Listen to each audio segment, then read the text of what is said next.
Nanababakabalin, kumusta kayo po? Welcome to Where in Pampanga. For today's video, isa na namang staycation ang gusto kong ipakilala sa inyo. Guys, welcome to Casa X. If you wanna know more about this, samahan nyo ako. Let's go!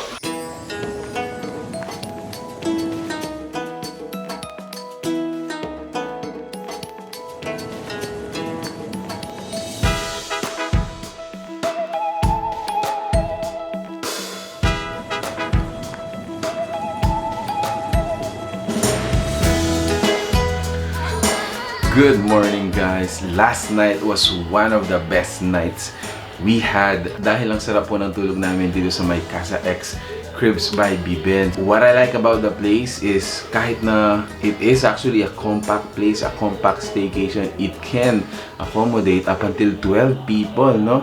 Ang ganda ng pagkakadesign ng lugar na to. A dipping pool, a solemn dipping pool, it can actually transform itself to a jacuzzi. A little bit cozier for those who want to really have a dipping time. Hindi siya ganun kalalim. Hindi rin naman siya ganun ka lapad for a lap pool, but you know, for those who really wanna just dip in.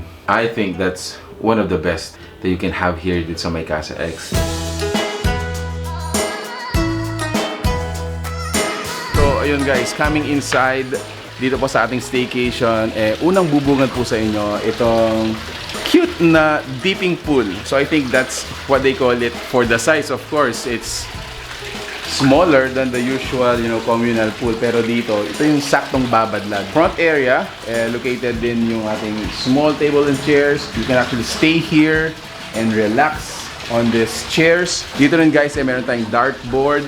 And then, this is our barbecue area. So getting inside, pasok tayo para ma-appreciate natin. It looks a little bit small, but it is actually well organized and well designed. Gusto ko yung pagkaka-design nito.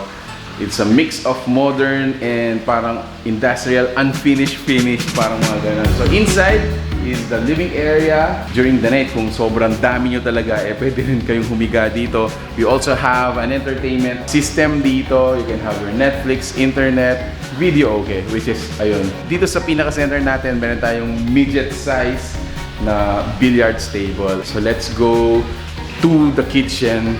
Yung kitchen natin is again very compact. Loob guys, you get your large refrigerator, meron tayong oven, meron din tayong cabinets for the other supplies. You also have a stove, ayan, ready to cook. And then dito sa ano rin natin, first level is the toilet and bath. Ganda, ang linis ng ano, lugar na to. Okay, so let's go upstairs naman. Coming upstairs, meron tayong dalawang rooms. So the first room is of course the master's bedroom, which is this one. Pagpasok natin dito, this is what you get. A single bed, but it's a large bed, good enough for up until 3 adults maximum. And then dito rin sa second floor natin, meron tayong access sa balcony, which you're gonna have the view of the swimming pool as well as yung mga dumarating na bisita pa. Going to the next room, this is a bit bigger actually. And it has dalawang double beds. Yung mga double beds natin, it can accommodate up until 8 person. Now, it also has space dito. Ayan, no? Makikita nyo meron pang space dito. You can actually have additional mattresses kung talagang marami kayong matutulog dito. Actually, the place, it can cram up until 16 persons. Ganun ka well-organized and maximize yung lugar natin dito.